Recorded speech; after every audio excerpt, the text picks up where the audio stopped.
Mistwood was a village almost forgotten by time. Its cobblestone streets twisted and turned between rows of old timbered houses, their wooden beams darkened with age and rain. At dawn, a soft mist hung low over the rooftops, curling into the chimneys and spreading a pale silver across the square. The townspeople were few, quiet and wary, farming their plots, tending to animals, exchanging greetings in voices soft as the wind. Clara had grown up in this village all her life. 17 now, with hair like spun chestnut and eyes wide with curiosity, she had always loved the quiet of Mistwood. Its isolation she once thought was protective. The thick forest that bordered the village kept out strangers, and its fog-laden evenings seemed magical, like stepping into a dream herself. But lately, something had shifted. The village had become tense, a nervous undercurrent running through every interaction. People looked over their shoulders when they spoke, their voices lower, their laughter brittle. Strange whispers filtered through the streets, carried on the wind like a ghostly echo. Doors creaked open and shut on their own. Animals skittishly darted along the edges of the forest. The children avoided the woods, hugging their mothers' hands. Clara walked home that evening, the last rays of sun dying behind the gnarled trees. Her coat was drawn tightly around her, and she shivered not from cold, but from the feeling that the shadows seemed to stretch longer than they should. The square was empty except for a lone black cat slinking along the path, its tail flicking like a whip. She ignored it and hurried on.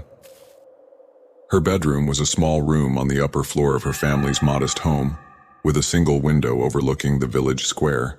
Bookshelves lined the walls, stuffed with leather-bound tomes, journals, and trinkets collected over years of curiosity. A small wooden desk stood beneath the window, cluttered with pencils, notebooks, and the remnants of unfinished sketches. Clara dropped her bag onto the bed and slid into her nightdress, the familiar scent of lavender and wood soot calming her slightly. But the heaviness in the air refused to lift. It clung to her, pressing her shoulders down, making the room feel smaller, darker. The wind outside whispered against the shutters, and she swore she could hear faint footsteps moving along the floorboards below. Tired, she lay down, pulling the blanket up to her chin, eyes tracing the familiar shapes of her room. Slowly, she slipped into sleep. Clara's dream began gently, like falling into a shallow river, but soon the currents dragged her deeper. She was standing in a forest she had never seen before. The trees gnarled and twisted, their bare branches clawing at a sky she could barely make out. A thick fog rolled along the ground, curling around the roots and twisting in unnatural patterns. The air was damp and cold, and each breath came out in ghostly wisps. She stepped forward cautiously, the ground soft and springy beneath her feet. The forest was silent except for the crunch of leaves and twigs, but she sensed movement, shadows flickering at the edge of her vision, human shapes indistinct and wavering. They seemed familiar, yet wrong. Clara's pulse quickened as she saw one figure step closer through the fog. It was a man she recognized, Mr. Halloway, an elderly neighbor. His face was pale and drawn, eyes wide with terror. He opened his mouth to speak, but only a whisper reached her ears. "Clara," he stretched out a hand toward her, trembling, and then collapsed into the fog, disappearing completely. Clara's stomach lurched.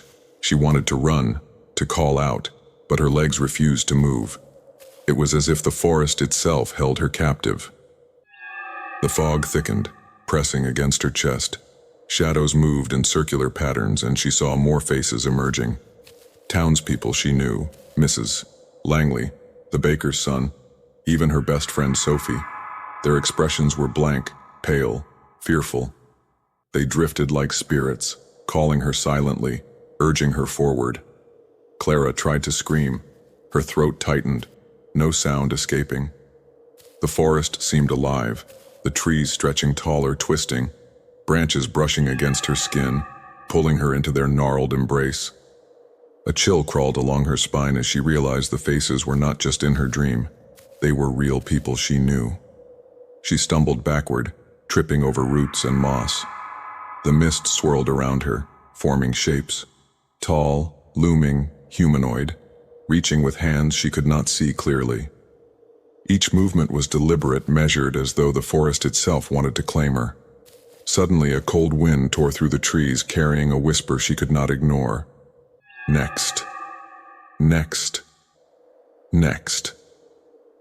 Her heart pounded violently, every beat echoing in her ears. The faces of the villagers blurred into the mist, leaving only one figure at the center, a dark, shadowy presence that seemed to pulsate with intent. Clara froze, dread anchoring her to the ground.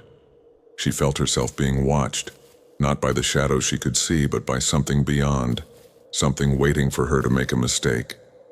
The forest was a trap, a world built from fear, and the shadows were only the beginning.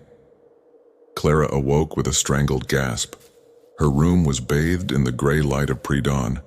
She was drenched in sweat, heart racing, and her blankets were twisted around her body. At first, she thought it was only a nightmare, but then she remembered Mr. Halloway's collapsed figure and the whispering voice. Next. Her stomach turned to ice when she heard the news that morning. Mr. Halloway had been found dead in his bed, body stiff and pale. There were no signs of struggle, no illness, no explanation. The villagers whispered in fear and confusion. One by one, more deaths began to follow, each seemingly random, each tied to someone who had appeared in Clara's dream. Clara felt a rising panic. She realized she was not alone in dreaming. Others in the village described the same forest, the same fog, the same shadowy figures. A shared dream, connecting every resident of Mistwood. And the consequences were real, deadly. The quiet, protective village she had always known was gone. In its place was a place alive with fear, suspicion, and a creeping certainty that the forest from their dreams was not imaginary. It was waiting for them, and the next night would bring more death. The morning after Mr. Halloway's death, Mistwood was unnaturally quiet. The sun rose pale and weak, struggling to pierce through the fog that clung to the cobblestone streets. Windows remained shuttered, doors locked, and only the occasional whispering voice broke the silence. Clara walked through the village, her heart still pounding from the dream that had haunted her the previous night. She tried to rationalize, to convince herself it was coincidence, that the dream had been a nightmare. But the evidence was too real. Mr. Halloway's sudden death mirrored the vision she had seen. The forest, the fog, the shadows. She had not imagined them. She reached the square and noticed her neighbors gathered in small groups, faces pale and anxious. Every conversation was broken by fearful glances. Even the baker, normally cheerful, avoided eye contact and murmured quietly to himself. Clara approached her best friend Sophie, who had been standing near the fountain, her hands clenched tightly around the straps of her bag. "Sophie," Clara said softly, "did you have a dream last night?" Sophie flinched. I don't know. I mean, yes. But it was just a nightmare, right? Everyone's having nightmares these days. Clara shook her head. Not just nightmares. I saw Mr. Halloway, and he's dead. In real life. Sophie's eyes widened. She whispered, almost breathless. I saw him too. And my father. He was in the trees. He's gone this morning. A chill ran down Clara's spine. It wasn't just her imagination. Everyone in the village seemed caught in the same cycle. Dreams were no longer private. They were shared, interconnected, and lethal. By afternoon, whispers had spread. Families huddled in their homes, doors bolted, windows tightly shut. People avoided each other in the streets, fearful that even a casual mention of the dream could summon the shadows again. Clara and Sophie decided to investigate further. They visited Mrs. Langley, a gentlewoman known for her memory of old village lore. Mrs. Langley's hands trembled as she poured tea for them. I thought I was losing my mind, she said quietly. I've seen it too. The forest, the fog, and all those faces. My husband, he appeared last night. And this morning. Her voice trailed off, and Clara felt a wave of pity and fear. Do you think it's the dream that's killing them? Clara asked. Mrs. Langley nodded solemnly. I've never seen anything like it. Everyone here, everyone who sleeps sees the same vision, and those who appear in it do not wake up alive." The girls exchanged a glance. The pattern was undeniable. Mistwood had become trapped in a shared nightmare, a spectral force that reached into the real world with deadly precision. That night, the village was on edge. People sat in candle-lit rooms clutching one another, staring at the shadows outside their windows. Clara lay awake, staring at the ceiling, wondering who would be the next victim. She had already begun to notice small signs of the dream creeping into reality. Fog curling unnaturally around lampposts, shadows flickering at the corner of her vision, and a low whisper that seemed to follow her from room to room. She closed her eyes, trying to resist sleep, but exhaustion overtook her. Soon she was drifting into the dream once more. The forest returned, darker and thicker than before. The fog rolled like waves, swallowing the ground and twisting the skeletal trees. Clara stepped carefully. The crunch of leaves beneath her feet amplified in the eerie silence. Shadows flitted just beyond her vision. Human shapes she recognized. Neighbors, friends, family. All pale, all terrified. She saw Mr. Halloway again, his eyes wide, body frozen mid-fall. She wanted to run to him, to warn him, but every step felt like moving through water. Then she saw Sophie, pale and trembling, reaching toward her. "Clara," Sophie whispered. "They're coming. They know we're awake." A cold wind swept through the trees, carrying a chorus of whispers. "Next. Next. Next." The shadows thickened, faces merging into grotesque shapes. Clara realized the forest was alive, watching, calculating. The shared dream was not passive. It was sentient, choosing who would live and who would die. When she awoke, the terror lingered. Sophie was pale beside her, shaking. I saw it again. It's real, Clara. The dream. It's killing us." Clara nodded, fear gnawing at her chest. She began to understand. The dream didn't just mimic reality, it dictated it. Over the next few days, the village fell into a tense routine. Everyone slept in shifts, afraid to close their eyes for too long. People shared their dreams cautiously, piecing together the forest, the fog, and the shadowy figures. They began marking who appeared in the visions, noting their health, their movements, their behavior. Clara and Sophie discovered a chilling truth.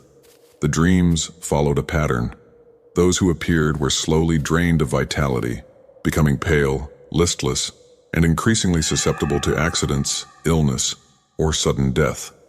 The village was gripped by paranoia. Friends and neighbors began watching each other, fearing that even a glance could call someone into the dream. Families barricaded themselves indoors at night. The forest at the edge of Mistwood became a forbidden place, the fog creeping toward the houses as if reaching for the villagers. Clara realized that to stop the deaths, she had to understand the dream. It wasn't enough to avoid sleep. Sleep was inevitable. The dream had become part of the village's collective unconscious, a force feeding on their fear and linking everyone's subconscious minds. Sophie suggested they meet with the oldest villagers, seeking knowledge from those who remembered Mistwood's past. Stories emerged. A century ago, a mysterious plague had swept the village, killing indiscriminately. Survivors spoke of a haunting fog and dreams that bled into reality. Mistwood's dark history, Clara realized, was repeating itself, but this time with a supernatural precision. Clara's determination grew. She could no longer be a passive victim. If the forest in their dreams dictated life and death, she had to confront it directly. She began recording every detail she remembered, sketching the trees, the fog patterns, the shadows' movements. Every night she forced herself to remain conscious in the dream, mapping the terrain, noting which figures appeared and when. The stakes were higher than ever. Another death had occurred overnight. A young boy named Tobias had appeared in the dream, and now his bed lay empty, his lifeless body a grim confirmation. Mistwood was descending into a nightmare, and Clara realized that only understanding the dream could save the village. Night fell over Mistwood, like a suffocating blanket. The village, once quaint and serene, now seemed hollowed out, every house a tomb waiting for the next victim. Candles flickered weakly through shuttered windows, casting shadows that danced unnaturally on the walls. Even the wind had taken on a sinister tone, whispering through the streets as though mocking the villagers' fear. Clara sat on the edge of her bed, flashlight in hand, scanning the room for any hint of movement. She had spent the entire afternoon recording the details of the shared dream, sketching the forest, mapping the fog, and noting the figures she had seen. Her notebook was filled with frantic lines and half-finished drawings of twisted trees and ghostly shapes. Beside her, Sophie was pacing. "I don't know how much longer we can last like this," she muttered. Every night, the dream changes. The shadows, they're more aware now. Clara nodded grimly. She had noticed it too. The figures in the dream were no longer passive. They moved with purpose, sometimes pausing to watch her, as if testing her reactions. That night, exhaustion overcame her. She lay down, eyes fixed on the ceiling, but she refused to close them fully. Sleep was inevitable, yet she tried to maintain a thread of consciousness, clinging to the awareness that the forest waited. When she finally drifted, she found herself again in the mist-laden forest. The fog was thicker than ever, rolling around the twisted trunks like restless spirits. Shadows moved within it, their forms distorted, faces familiar yet grotesque. Clara recognized some villagers, their expressions blank, their movements jerky. She saw Mr. Halloway's face again, still frozen in terror, but now there were others. Mrs. Langley, Tobias, even the baker's wife. They wandered through the fog, occasionally pausing to whisper to each other in voices too faint to hear. Then a new figure emerged. Clara froze. It was her mother, standing beneath the skeletal branches, eyes wide, lips trembling as if trying to speak. The forest had claimed her, and Clara's heart lurched with fear. Clara realized something terrifying. Those who appeared in the dream were beginning to manifest behaviors in reality before they died. Tobias, the boy who had appeared and perished, had shown strange signs the day before, staring blankly into space, muttering about trees and shadows. Mrs. Langley's husband had grown silent, distant, repeating fragments of dreams he could barely remember. The village became a tense stage. Families monitored each other obsessively. Any mention of the dream was avoided, for fear that talking about it might call someone else into the fog. Trust dissolved, replaced by suspicion. Clara and Sophie tried to remain rational, documenting patterns, observing who appeared each night and the order in which events unfolded. Every detail mattered, for understanding the sequence seemed the only way to survive. They discovered that the forest in their dreams was not static. It changed nightly. Some trees moved closer, paths shifted, and the fog sometimes parted to reveal figures that had not yet died. Clara had a chilling thought. The dream was learning. It adapted to their fear and their attempts to map it. Determined to survive, Clara began experimenting. She closed her eyes with intent, forcing herself to remain conscious in the dream. She walked the fog, memorizing landmarks, and tried to interact with the figures. Some reacted, some ignored her, but a few, like Sophie, seemed aware, their eyes locking onto hers with recognition and fear. Clara realized she might be able to influence events in the dream, perhaps even save those who were in danger. But every action carried risk. The fog reacted violently to deviations, swirling and compressing, pushing her into the shadows. Whispers surrounded her, accusing, mocking, sometimes crying out her name. Times, Clara awoke each morning exhausted, heart pounding, covered in sweat. She could feel the forest lingering at the edges of her consciousness, a malevolent presence waiting for her to fail. The pattern of deaths continued. Each morning brought news of another villager lost, another bed left empty, another family plunged into grief. Mistwood's streets emptied. The remaining villagers barricaded themselves inside. Paranoia ruled. Friends accused friends of inviting the dream, some fearing even a glance at a neighbor could draw them into the forest. Children were forbidden to sleep alone, yet nightmares overtook them regardless. Clara felt the pressure mounting. She understood now that the dream had a purpose. It tested them, selecting its victims, forcing the village to confront its collective fear. But she refused to be passive. She began preparing, keeping detailed logs, memorizing patterns, sketching maps of the forest, and practicing lucidity in her dreams. She knew that if she could learn the forest's rules, if she could navigate it with awareness, she might find a way to stop the deaths. By the end of the chapter, Clara realizes that the forest is more than a dream. It's sentient, aware of the villagers, feeding off fear, and testing them. Every figure that appeared in the fog was a warning, a puzzle piece of the larger nightmare. Clara's resolve hardened. She could not allow the village to be destroyed. She had to enter the dream fully conscious, confront the forest, and understand its logic. The survival of Mistwood and perhaps herself depended on it. Clara could no longer wait. Each night brought another death, another face lost to the fog. The village of Mistwood teetered on the edge of despair. Families barricaded themselves, children cried through the night, and whispers of the forest consumed every conversation. She knew she had to act. Sleep could not be avoided, but perhaps, if she remained aware, she could navigate the dream consciously. Perhaps she could learn the forest's rules, uncover the shadowy force behind it, and save her neighbors. That evening, Clara prepared meticulously. She placed a notebook and pen beside her bed, along with a flashlight and a small vial of water just in case. Sophie joined her, fear etched deep into her face. "We're doing this together," Clara whispered. "We have to stay aware. We have to remember everything." Sophie nodded, hands trembling, and lay beside Clara, eyes open, refusing to close them fully. As darkness fell and sleep claimed them, Clara felt the familiar pull, the gentle tug of the subconscious dragging her into the forest. But this time, she focused. She felt her mind hovering on the edge of sleep and wakefulness, maintaining a thread of conscious thought as the mist surrounded her. The forest emerged, fog curling around skeletal trees. Shadows moved, but now Clara was ready. She walked forward deliberately, memorizing each landmark, noting where the figures appeared.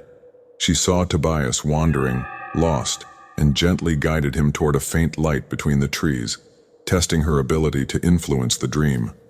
The shadows reacted, twisting around her, whispering threats in voices both familiar and wrong. "Next. Next. Next." They reached for her, fingers brushing her skin, but Clara held her ground, breathing steadily, focused. Deeper into the forest, the fog thickened. A dark presence loomed at the center, a massive shadow that pulsed with intent as if it were alive. Clara approached cautiously, senses heightened. The shadow seemed to respond to her every movement, shifting, stretching, testing her resolve. "You're awake," a voice hissed. Not loud but deep, echoing inside her mind. "You shouldn't be here." Clara's heart pounded, but she did not retreat. "I'm not afraid," she said, her voice steady. "I want to know what you are, why you're killing my village." The shadow quivered, and in the fog she saw the faces of the villagers, trapped in a spectral loop, their expressions blank, pleading. The forest itself seemed to pulse with their fear. Clara realized that this entity fed on terror, weaving the villagers' dreams into a trap from which it harvested souls. She took a step closer, and the shadow coalesced into a humanoid shape, dark and undefined, with eyes like black pits. Whispers surrounded her, rising in intensity. "Next. Next. Next." Clara focused on the villagers, visualizing their safety. She imagined guiding them through the fog, past the skeletal trees, toward a clearing of light she created in her mind. Tobias and Sophie followed, then others appeared, each drawn to her resolve. The shadow surged, trying to disrupt her concentration, forming jagged branches and spectral hands to block her path. Fear clawed at Clara's mind, but she forced herself to breathe, to center her thoughts. Every step forward weakened the shadow, as the forest responded not to fear, but to courage. Clara realized that the dream was a mirror of collective consciousness, a manifestation of the village's unresolved fear. If she could maintain calm and guide the villagers, she could perhaps dissolve the forest, breaking the lethal cycle. Finally, Clara reached the center. The shadow rose massive, its presence oppressive, pulsing with the fear of every villager. It hissed, a sound like wind tearing through dead trees, and lunged at her. Clara stood firm. She spoke aloud, words trembling but determined. "You will not take them. I will not let you." The shadow recoiled, a ripple of resistance passing through the fog. Clara reached out, visualizing a heart of light at the forest's center. Slowly, she focused all her energy, channeling courage, compassion, and determination. The fog thinned around the villagers, their forms solidifying, their fear easing as if a weight was lifted. The shadow writhed, then slowly began to dissolve, absorbed into the clearing of light. The skeletal trees shrank, the fog dispersed, and for the first time, Clara felt the forest retreat, powerless against her resolve. Clara woke gasping, sweat clinging to her skin, the notebook clutched to her chest. Light streamed through the window, mist curling outside, but no shadows lurked at the edges. Sophie stirred beside her, eyes wide, her breath trembling. "Did it work?" she whispered. Clara nodded slowly, still catching her breath. She felt the forest had been pushed back, the dream's hold weakened. But deep in her mind, a whisper lingered. Faint, almost imperceptible, like a warning. The villagers, when they awoke, reported their dreams had been different, calmer, lighter, as if a dark weight had lifted. Hope flickered in Mistwood, though Clara knew the forest had not vanished entirely. It was still there, waiting, watching, biding its time. The dawn was muted, a pale gray light filtering through the mist that clung stubbornly to the streets of Mistwood. The village had endured countless nights of terror, and the villagers were hollowed, exhausted, and wary. Families huddled inside their homes, children clinging to their parents, eyes wide with fear. The deaths had slowed after Clara's confrontation in the dream, but the threat was far from gone. Clara sat at the edge of her bed, notebook open, recording every detail of the previous night's dream. She had seen the shadow weaken, the fog thin, and the villagers' forms stabilize. But she knew that partial victory was not enough. The dream had a will of its own. It could return, stronger, smarter, and deadlier. Sophie stood beside her, hands shaking. "Do you really think we can end it?" Clara looked out the window, fog curling around the lampposts. "We have to. Tonight I'll go deeper. I'll find its heart and confront it fully. It's the only way." That night the village was eerily quiet. The usual whispers and shuffles were absent, replaced by a tense stillness that pressed on every window and door. Clara lay down, her eyes refusing to close fully. Sophie joined her, ready to maintain awareness with her, a thread of consciousness connecting them through the darkness. When sleep finally took her, Clara felt the familiar tug of the dream, stronger than before. She plunged into the forest, but this time she did not wander aimlessly. Every tree, every shadow, every wisp of fog was etched into her memory. She guided the villagers through the winding paths, avoiding the skeletal trees and the deep pockets of mist that could trap them. The forest seemed aware of her intent. Shadows twisted violently, forming grotesque figures, whispering threats. Next, next, next. Clara pressed forward, focusing on the heart of the forest, the source of the dream's power. At the center of the forest, the shadow waited. Larger than before, it pulsed with the accumulated fear of every villager. Faces of the dead floated in its form, their expressions frozen in terror. The entity exhaled a low, resonant hum that made the air thicken, fog swirling like living smoke. "You are persistent," it hissed, voice like cracking ice. "You cannot save them all." Clara's heartbeat raced, but she stood firm. She focused on the villagers she had guided, Sophie, Tobias, Mrs. Langley, the remaining survivors, and projected her resolve outward. She imagined a light, small at first, growing steadily at the forest's center. This light represented courage, hope, and the collective will to survive. The shadow lashed at her, tendrils of darkness reaching, trying to envelop her in fear. Clara felt their cold brush against her skin, the pressure of every loss, every terror she had witnessed in the village. But she held the light in her mind, pushing outward with all her strength. The fog recoiled. The skeletal trees shuddered, their branches twisting back. Faces of the villagers became clear, solid, and alive. One by one, those trapped in the forest were freed, guided toward the clearing of light Clara created. The shadow shrieked, a sound that seemed to tear the air itself, but it weakened under the force of Clara's resolve. The heart of the forest pulsed violently, then began to collapse inward, the fog evaporating, the skeletal trees shrinking to normal size, and the voices of the dead fading into silence. Clara felt a surge of relief but remained cautious. The forest was sentient, a predator of fear, and could not be destroyed, only contained. She concentrated all her energy, willing the shadow to dissipate completely, focusing on guiding the villagers safely to the edge of the forest where the dream and reality merged. When the last figure crossed the threshold, Clara felt the forest recoil, then vanish like mist in the sunlight. Clara awoke, gasping, sweat soaking her nightdress. Sunlight streamed through the window, casting golden rays across the floor. Sophie sat beside her, eyes wide, tears streaking her pale cheeks. "It worked," she whispered. They're safe." Clara nodded slowly, still catching her breath. She could feel the lingering presence of the forest, faint but no longer oppressive. Mistwood was intact, its people alive, though wary. Families emerged from their homes cautiously, sharing stories of dreams that were lighter, gentler, less threatening. The pattern of deaths had stopped. The village slowly returned to a fragile peace. Clara and Sophie became silent guardians of the collective memory, keeping watch over sleep and dreams, ready to guide the villagers should the forest ever return. Weeks later, Mistwood was calm, though a persistent fog still curled along the edges of the village. Life returned to a semblance of normality, but Clara never forgot the faces in the mist, the shadow that pulsed with fear, or the whispered warning, "Next, next, next."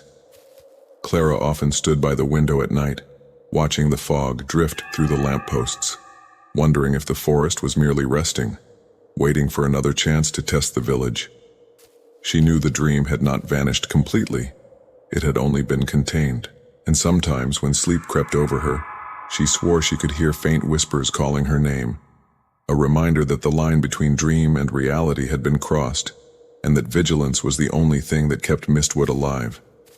The villagers lived on, cautious, watchful, forever aware that even in peace the fog might one day return.